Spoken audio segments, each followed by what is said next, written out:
የሰላምና ጸጥታ ቢሮ ኃላፊው አቶ አለማየሁ ጢሞቴዎስ በክልሉ መንግስት ላይ በተደጋጋሚ መፈንቅለ መንግስት ለማካሄድ ጥረት በማድረግ እንደዚሁም በህገወጥ የጦር መሳሪያ ግዢና ዝውውር ተባባሪነት ተጠርጥረው ያለመከሰስ መብታቸው ተነሳ።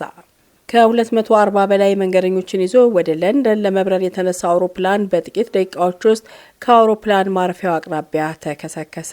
እንደዚሁም ከ564 በላይ የወላይታ ድቻ ደጋፊዎች ከእስር ተፈተዋል። ጤና ይስጥልኝ ክቡራትና ክቡራን የቻናላችን ቤተሰቦች እንዴት ዋላችሁልን? እነዚህንና ሌሎችም አዳዲስ መረጃዎች ይዘን መጥተናል። አብራችሁን ቆዩ። ይህንን ቻናል ላይክ፣ ሰብስክራይብ ማድረጋችሁን አትዘንጉ። በቀጥታ ወደ ዝርዝር መረጃዎቹ እንሻገራለን። የሰላምና ጸጥታ ቢሮ ኃላፊው አቶ አለማየሁ ጢሞቴዎስ በክልሉ መንግስት ላይ በተደጋጋሚ መፈንቅለ መንግስት ለማካሄድ ጥረት በማድረግ እንደዚሁም በህገወጥ የጦር መሳሪያ ግዥና ዝውውር ተባባሪነት ተጠርጥረው ያለመከሰስ መብታቸው ተነስቷል። የሲዳማ ክልል ምክር ቤት የክልሉ ከፍተኛ ባለስልጣናት የሆኑትን የምክር ቤት አባል ያለመከሰስ መብት ያነሳው ዛሬ ሐሙስ ሰኔ 5 ቀን 2017 ዓ.ም ባደረገው አስቸኳይ ጉባኤ ነው። በአስቸኳይ ጉባኤው በክልሉ ካሉ ተጽዕኖ ፈጣሪ ባለስልጣናት አንዱ የሆኑት አቶ አለማየሁ ያለመከሰስ መብታቸው እንዲነሳ የውሳኔ ሀሳብ እንደቀረበ የክልሉ መንግስት ኮሚኒኬሽን ጉዳዮች ቢሮ ባወጣው መረጃ አስታውቋል።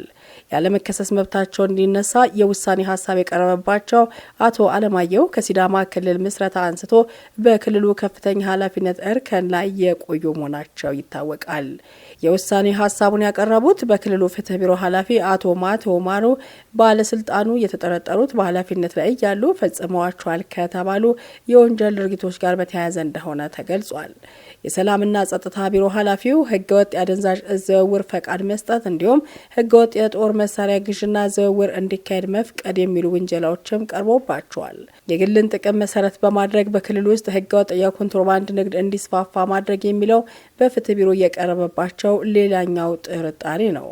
አቶ አለማየሁ በክልሉ መንግስት ላይ መፈንቅለ መንግስት ለማድረግ በመጣር እንደተጠረጠሩ የኮሚኒኬሽን ጉዳዮች ቢሮ አስታውቋል። የሰላምና ጸጥታ ቢሮ ኃላፊው በተደጋጋሚ በክልሉ መንግስት ላይ መፈንቅለ መንግስት ለማካሄድ ጥረት ሲያደርጉ እንደነበር ነው የፍትህ ቢሮ ኃላፊው አቶ ማቶ የገለጹት። በተለያዩ ህገወጥ መንገዶች ለራሱ ጥቅም በርካታ ገንዘብ መሰብሰብ የሚለውም አቶ አለማየሁ ከተጠረጠሩባቸው ዋነኛ ነጥቦች መካከል እንደሆነ አመላክተዋል። የምክር ቤቱ አባል ያለመከሰስ መብት እንዲነሳ ከመቅረቡ በፊት የወንጀል ድርጊቶቹን በተመለከተ ከተለያዩ አካላት መረጃዎች እንደተሰበሰቡና ተገቢ የማጣራት ስራ እንደተከናወነ መግለጹ ነው የክልሉ መንግስት ኮሚኒኬሽን ጉዳዮች ቢሮ በመረጃው ያሰፈረው። የሲዳማ ክልል ምክር ቤት በቀረበለት የአቶ አለማየሁን ያለመከሰስ መብት የማንሳት ውሳኔ ሀሳብ ላይ በስፋት እንደተወያየና በዚህም የግለሰቡን በርካታ የወንጀል ድርጊቶችን እንደተነሱም ተጠቅሷል። ከዚህ ውይይት በኋላ ምክር ቤቱ የሰላምና ጸጥታ ቢሮ ኃላፊውን ያለመከሰስ መብት እንዲነሳ በሙሉ ድምጽ እንደወሰነም ተገልጿል። ሲዳማ ክልል በከፍተኛ ባለስልጣናት ከኃላፊነት አንስቶ በወንጀል ድርጊቶች ተጠያቂ ሲያደርግ ይህ የመጀመሪያው አይደለም። የሐዋሳ ከተማ ከንቲባ የነበሩት አቶ ጸጋይም እንደዚሁ ሐምሌ 2015 ዓ.ም ከኃላፊነት ከተነሱ በኋላ በቁጥጥር ስር ውለው ተከሰዋል። በተከሰሱበት የሙስና ወንጀል ጥፋተኛ የተባሉት አቶ ጸጋይ በሐዋሳ ከተማ ከፍተኛ ፍርድ ቤት በ13 ዓመት ጽኑ እስራት እንዲቀጡ የወሰነባቸው ባለፈው መጋቢት ወር ነበር። ወደ ቀጣዩ መረጃ ስንሻገር ከ564 በላይ የወላይታ ድቻ ደጋፊዎች ከእስር ተፈተዋል። በአዲስ አበባ ከተማ አስተዳደር ሰኔ 1 ቀን 2017 ዓ.ም የድቻ ደጋፊዎች በፈጠሩት አለመግባባት ምክንያት የአዲስ አበባ ፖሊስ ከፌዴራል ፖሊስና ሌሎች የጸጥታ አካላት ጋር በመሆን በቁጥጥር ስር ከዋላቸው የድቻ ደጋፊዎች መካከል በቂርቆስ ክፍለ ከተማ ፖሊስ መምሪያ 245፣ ቦሌ ቡልቡላ 68፣ ቤካ ክፍለ ከተማ 50፣ ልደታ ክፍለ ከተማ 201 የተጠረጠሩ የወላይታ ድቻ ደጋፊዎች ወላይታ ዞን ፖሊስ መምሪያ ከኢትዮጵያ ፌዴራል ፖሊስ ከአዲስ አበባ ከተማ ፖሊስ ጋር በመነጋገር ከእስር እንዲፈቱ መደረጋቸው ተገልጿል። አጠቃላይ ከተለያዩ ክፍለ ከተማ የታሰሩ ከ564 በላይ የወላይታ ድቻ ደጋፊዎች ናቸው ከእስር የተፈቱት። አሁን ላይ ሌሎች የተወሰኑ በወንጀል ድርጊት ተጠርጥረው ጉዳያቸው በፍርድ ሂደት ላይ የሚገኙ መኖራቸውም ተጠቁሟል። በቀጣይ የምንመለከተው መረጃ ከ240 በላይ ሰዎችን አሳፍሮ ወደ ለንደን እየበረረ የነበረ የህንድ አውሮፕላን ተከስክሷል።